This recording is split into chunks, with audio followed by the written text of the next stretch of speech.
ஆண்டவராகிய இயேசு கிறிஸ்துவின் நாமத்தினாலே உங்கள் யாவருக்கும் என்னுடைய தோத்திரங்களை நான் தெரிவித்துக் கொள்கிறேன். இன்று ஒரு வேதவசனம் பார்ப்போம். அது அப்போஸ்தலர் 7ஆம் அதிகாரம் 34 ஒரு வசனங்களை நான் படிக்கிறேன். எகிப்தில் இருக்கிற என் ஜனத்தின் உபத்திரவத்தை நான் பார்த்து அவர்கள் பெருமூச்சை கேட்டு அவர்களை விடுவிக்கும்படி இறங்கினேன். ஆகையால் நீ வா, நான் உன்னை எகிப்துக்கு அனுப்புவேன் என்றார். அதுக்கு பின்வரும் வசனங்களை பார்த்தோமானால், முச்சடியில் அவனுக்கு தரிசனமான தூதனாலே தலைவனாகவும் மீட்பனாகவும் மோசேயை அனுப்பினார் என்று நாம் இங்கே பார்க்கிறோம். 36வது வசனம் பின்பகுதியிலே நாம் பார்ப்போமானால், 40 வருஷ காலமாய் வனாந்தரத்திலேயும் அற்புதங்களையும் அடையாளங்களையும் செய்தான் என்று நாம் படிக்கிறோம். இந்த வசனங்களை படிக்கும்போது ஆண்டவர் என்னிடம் எப்படி பேசுகிறார் என்றால், மோசேயை இஸ்ரவேல் மக்களை மீட்பதற்காக அந்த ஜனத்தின் ஒரு தலைவனாக அவனை ஏற்படுத்தி அந்த ஜனங்களை மீட்டெடுப்பதற்காக அவனை தேர்ந்தெடுக்கிறார்.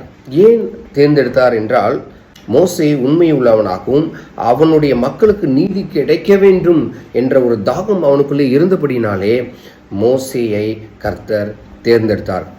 நீ வா, நான் உன்னை எகிப்துக்கு அனுப்புவேன். அதே தான் இங்கே ஆண்டவர் நீ வா என்று என்னை அழைக்கிறார், நீ வா என்று உங்களை அழைக்கிறார். எதுக்கு அழைக்கிறார் என்றால், உங்களை உங்கள் வீட்டின் தலைவனாக வைத்து அந்த குடும்பத்தை நடத்தி செல்லவும், உங்கள் கூட்டத்திற்கு ஒரு தலைவனை ஏற்படுத்தி அந்த கூட்டத்தை வழி நடத்தி செல்வதற்காகவும் உங்களையும் என்னையுமே இங்கே அழைக்கிறார்.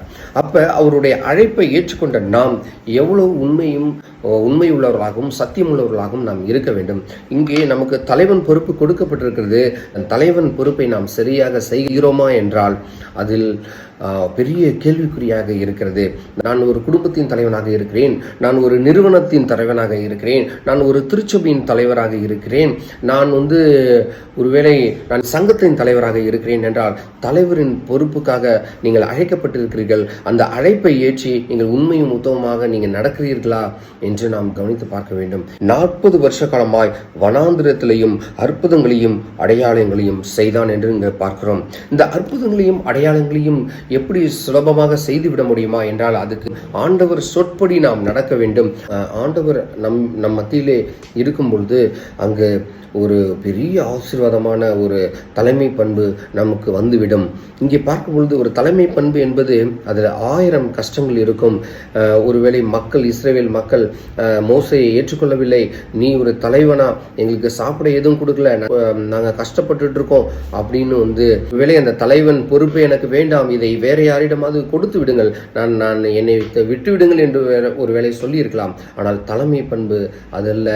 எத்தனை பிரச்சனை, எத்தனை துன்பங்கள், எவ்வளவு கஷ்டங்கள் வந்தாலும் அதை சகித்து கொண்டு அது ஆண்டவருடைய ஊழியம் என்று நாம் எடுத்துக்கொண்டு அதை அற்புதமாக நாம் செய்து முடிக்க முடியும். ஒரு அதிசயங்களை செய்யக்கூடிய ஒரு தலைவனாக நாம் மாற முடியும். எத்தனையோ குடும்ப தலைவர்களுக்கு குடும்பத்தை நடத்த தெரியவில்லை. அவர்கள் கஷ்டப்படுகிறார்கள், பிரச்சனைக்குள்ளாக சிக்கிக்கொள்கிறார்கள், குடும்பம் நடத்த தெரியவில்லை. அப்ப நாம் ஒரு தலைவன் பண்பு என்பது வீட்டிலே இருக்கிறது. அப்ப வீட்டிலிருந்து நாம் ஆரம்பிக்கணும். நான் இந்த குடும்பத்தின் தலைவனாக இருக்கிறேன், என் மனைவி பிள்ளைகளை நான் சரியாக போஷிக்கிறேனா, அவர்களுக்கு தேவையானதை நான் ஒழுங்காக செய்து கொடுக்கிறேனா என்று நாம் சிந்திக்கிற ஒரு நிலையில இருக்கிறோம். தலைமை என்பது ஒரு மகத்துவமான பணி, அது சாதாரண பணி அல்ல. வேதவசனத்திலே பார்க்கிறோம், தலைவன் முதலாவது ஊழியக்காரனாக இருக்க வேண்டும் நாம் இங்கு பார்க்கிறோம். அப்ப தலைமை பண்பிலே இருக்கிற நாம் முதலாவது ஊழியம் செய்கிறவர்களாய், எந்த நிலையிலும் நாம் தாழ்மையாய் நம்மளுடைய ஊழியத்தை நாம் செய்ய வேண்டும். குடும்பத்தை நடத்துவது கூட சாதாரண விஷயம் இல்லை. அப்ப இந்த குடும்பம் வேண்டாம், இந்த குடும்பத்தில் நிறைய பிரச்சனை இருக்கிறது, என்னால் நடத்த முடியவில்லை என்று ஒரு வேளையை நாம் சொல்வோமானால் தலைமை பண்பை நாம் இழக்கிறோம் என்றுதான் அர்த்தம். அப்ப தலைமை என்பது இங்கே ஆண்டவர் கொடுக்கிறார். தலைவனாகவும் மீட்பனாகவும் அனுப்பினார். நம்மை மீட்டெடுக்க, நம் குடும்பத்தை மீட்டெடுக்க, நம் உறவினர்களை மீட்டெடுக்க, நம்மளுடைய திருச்சபை மீட்டெடுக்க என்னையும் உங்களையும் இங்கே தலைவனாக ஆண்டவர் வைத்திருக்கிறார். மோசே செய்த அதே வேலையை நாமும் இங்கே தொடர்ந்து செய்வோம். தலைமை பண்பிலே இருக்கிறவர்கள் ஒருவேளை நிறைய அவர்களுக்கு பிரச்சனைகள் வரலாம், ஆனாலும் இது ஆண்டவர் உங்களுக்கும் எனக்கும் கொடுத்த ஒரு பணியாய் இருக்கிறபடினாலே இதை நாம் சிறப்பாக செய்வோம். கண்டிப்பாக இஸ்ரவேலை மீட்டெடுத்த மோசேயை போல ஒரு தலைமையுள்ள ஒரு பண்பாளராக, ஒரு நல்ல ஒரு தலைவனாக நாமும் வளர முடியும்.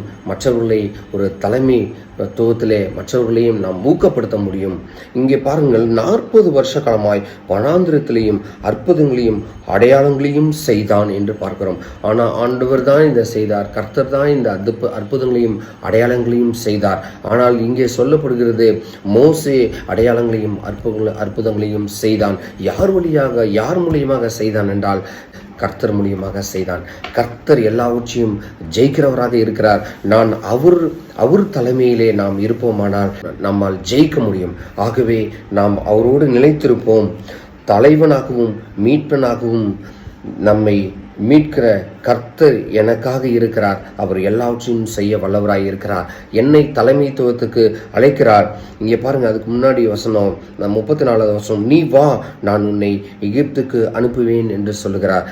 அதே போலதான் உங்களையும் என்னையும் கர்த்தர் அழைக்கிறார். நீ வா, நான் உன்னை இந்த குடும்பத்தை நடத்தும்படியாக தலைமை பொறுப்பை உனக்கு கொடுக்கிறேன். இந்த நிறுவனத்தை நடத்தும்படியாக இந்த தலைமை பொறுப்பை உனக்கு கொடுக்கிறேன். இந்த திருச்சபை நடத்தும்படியாக தலைமை பொறுப்பை உனக்கு கொடுக்கிறேன். தலைமை பொறுப்பை நீ ஏற்று எத்தனை கஷ்டங்கள் வந்தாலும் என் மூலியமாக அதை நீ ஜெயமாக்குவார் என்று கர்த்தர் சொல்கிறார். இப்படியாக 33வது வசனத்திலே நீங்க பாருங்கள், பின்னும் கர்த்தர் அவனை நோக்கி, உன் பாதங்களில் இருக்கிற பாதரட்சியை கலற்றி போடு, நீ நிற்கிற இடம் பரிசுத்த பூமியாயிருக்கிறது. ஆம் பிரியமானவர்களே, கர்த்தர் பரிசுத்தம் உள்ளவராயிருக்கிறார். பரிசுத்தம் உள்ளவரை நாம் தொழுது கொள்வோமானால் அந்த பரிசுத்த ஆவியானவர் நமக்குள்ளே வந்து விடுவார். பரிசுத்த ஆவியானவர் எனக்குள்ளே இருந்தால், உங்களுக்குள்ளே இருந்தால் கண்டிப்பாக முற்றிலுமாய் எல்லாவற்றையும் ஜெயிக்கிற ஜெயமுடைய ஒரு தலைவனாக நீங்களும் நானும் மாற முடியும். கர்த்தர் தாமே இந்த வசனங்கள் வழியாக நம்மை ஆசீர்வதித்து காப்பாராக. ஆமேன்.